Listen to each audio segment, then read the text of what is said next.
বাংলাদেশে এসে আদালতের সামনে আপনার অ্যাডভোকেটের মাধ্যমে এটার বিরুদ্ধে আপনার এলিগেশন জানান। কারণ এই আদালত এই ইন্টারিম সরকার প্রতিষ্ঠা করে নাই, এটার প্রতিষ্ঠা করেছেন কিন্তু আপনি। এখন পর্যন্ত বাংলাদেশের এস্টাবলিশমেন্ট কিন্তু আপনারই লোকজন।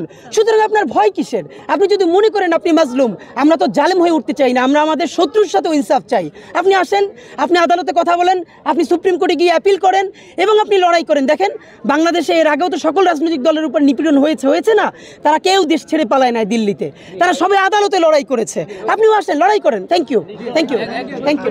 শহীদ পরিবার হিসেবে আনুষ্ঠানিকভাবে কোর্ট থেকে এখন রায়ের অপেক্ষা, যেটি বাংলাদেশের জনগণ ইতিমধ্যে দিয়ে দিয়েছে, সেটি আনুষ্ঠানিকভাবে কোর্ট থেকে প্রকাশ হওয়ার অপেক্ষায় আমরা আছি। তো বাংলাদেশের জনগণ যে রায় দিয়েছে শেখ হাসিনাকে 5ই আগস্টে, সেই রায়টি আজকে কোর্টের মুখের থেকে আমরা আশা করছি।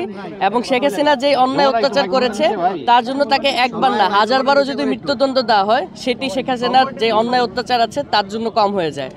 তাই আমাদের আশা যে শেখ হাসিনার সর্বোচ্চ যে শাস্তি আছে সেটি রায় প্রকাশ হবে আজকে। শুধু রায় প্রকাশই না, রায় প্রকাশের পর যত দ্রুত সম্ভব তাকে দেশে এনে দেশের মাটিতে তার রায়টি কার্যকর করা হবে, সেটি আমাদের সকলের পক্ষ থেকে আশা এবং প্রত্যাশা। 1400 শহীদ পরিবারের পক্ষ থেকে এখানে যারা উপস্থিত আছেন এবং সারা বাংলাদেশের 18 কোটি মানুষের প্রত্যাশা হলো যে আজকে ইনসাফ প্রতিষ্ঠিত হবে, আদালতে ন্যায় বিচার প্রতিষ্ঠিত হবে, জাস্টিস প্রতিষ্ঠিত হবে।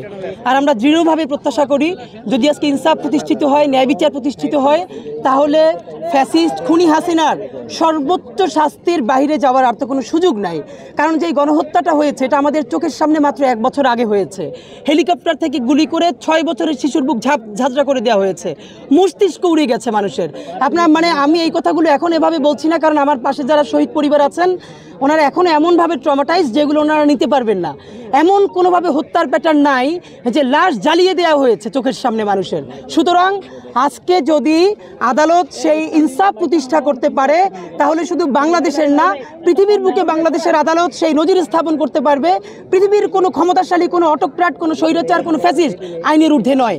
এবং ভবিষ্যতে যারা বাংলাদেশ পরিচালনা করবে তাদের জন্য স্থায়ী লেসন যাবে যে যত ক্ষমতাশালী সে হয়ে উঠুক, কোনোদিন সে বিচারের বাইরে যেতে পারবে না।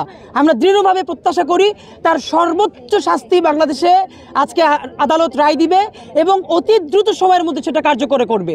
আর যদি আদালতে আমরা ইনসাফ না পাই, আমরা যদি জাস্টিস না পাই, এই শহীদ পরিবারদেরকে সাথে নিয়ে আমরা ইনশাল্লাহ আইনি কাঠামোর মধ্য থেকে যত দূর লড়াই করা যায়, তাতে যদি আমাদের জীবনও চলে যায় আমরা লড়াই চালাবো। তবে বলে রাখি ইনশাল্লাহ আমরা 2013-র মতো আমরা একটা শাহবাগ তন্ত্র কায়েম করব না। আমরা বলবো না যে বিচার মানি না, ফাঁসি চাই। আমরা বিচার চাই এবং আদালতের মাধ্যমে আমরা ন্যায় বিচার চাই।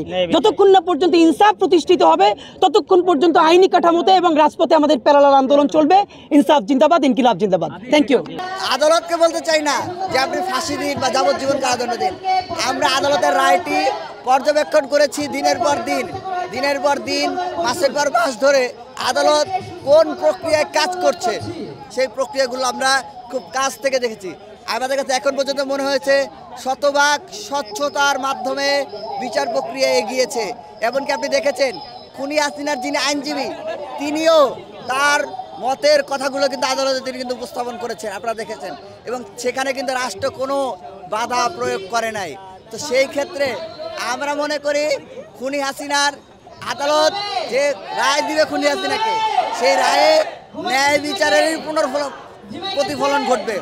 যদি ন্যায় বিচারের প্রতিফলন না ঘটে সেই ক্ষেত্রে ছাত্র জনতার সাথে আলাপ করে আমরা আমাদের পরবর্তী বক্তব্য উপস্থাপন করব। তবে এখন পর্যন্ত যে প্রক্রিয়ায় বিচার কার্যক্রমটা এগিয়েছে আমরা মনে করি বিচার প্রক্রিয়াটি শতভাগ স্বচ্ছতার মধ্য দিয়ে যাচ্ছে।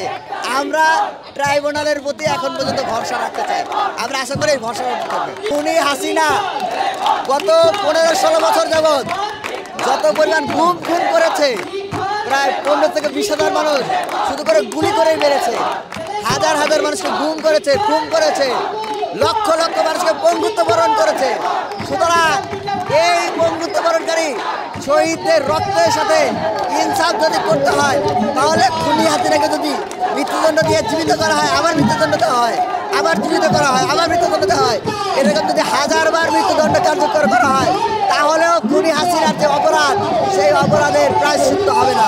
সুতরাং আমরা আদালতের কাছে একটা সর্বোচ্চ সাজা, সর্বোচ্চ ন্যায় বিচার আমরা এখানে আশা করি।